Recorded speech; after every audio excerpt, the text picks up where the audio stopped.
Have you ever thought there was something fundamentally wrong with you because of things that you thought and felt? Maybe selfish desires, aggressive impulses, or taboo fantasies? Have you ever felt guilt and shame for feeling fear and anxiety, anger and projection, envy and jealousy, maybe even for people that you love and want to see do well?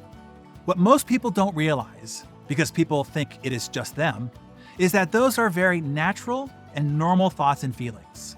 They are referred to as your Jungian shadow, as identified by Swiss psychiatrist Carl Jung. The shadow represents the unconscious aspect of your personality, comprised of all your repressed ideas, weaknesses, desires, instincts, and shortcomings. These are the parts of your personality that you're not particularly proud of, and that you try to keep hidden from the world, even hidden from yourself, because they fill you with shame. But everybody has a Jungian shadow. Even Mother Teresa. She even talked about the shame of her impure thoughts and doubts about her faith. Mahatma Gandhi was open about his personal struggles and moral dilemmas. He wrote extensively about his own shortcomings of stealing and lust. Martin Luther King Jr.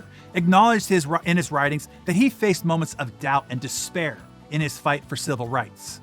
Confronting the shadow is not a sign of weakness, but part of the human experience, essential for personal growth, depth of character, and true authenticity. I heard a parable of St. Peter needing a break from guarding the pearly gates. So Jesus goes over to St. Tom and says, "Hey, Tom, please do me a solid and take over as guardian of the gate for a bit. If we get any new visitors, either check them in or turn them away." Tom asks, "How will I know who to admit?" Jesus says, Good question. I'm not really sure what Peter does." "I know," he said. "How about this? Just ask them, who is Jesus? If they describe me correctly, let them in. If not, turn them away." Tom says, "Brilliant, JC. I got you."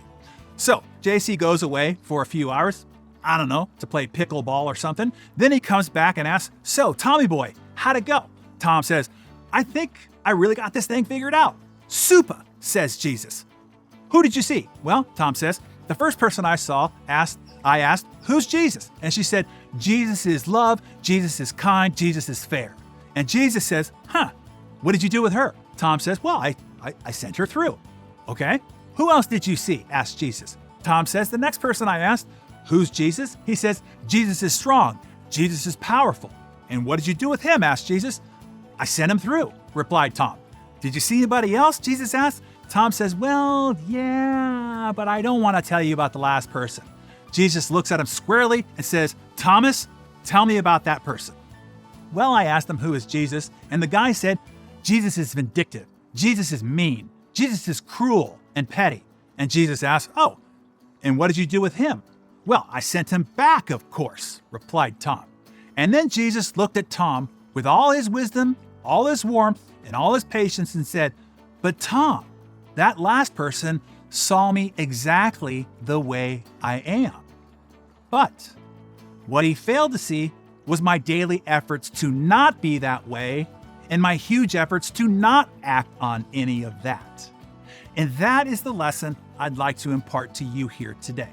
Number one, we all have shadow thoughts, feelings, desires. Even the most virtuous and revered amongst us grapple with their Jungian shadows. This struggle is a universal human experience, integral to personal development and authenticity.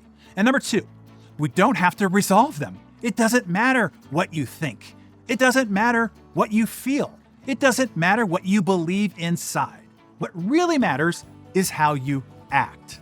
To put a spin on an MLK quote, "You will not be judged by the thoughts of your mind, but by the actions of your character." And number three, cut yourself some slack. Let yourself off the hook.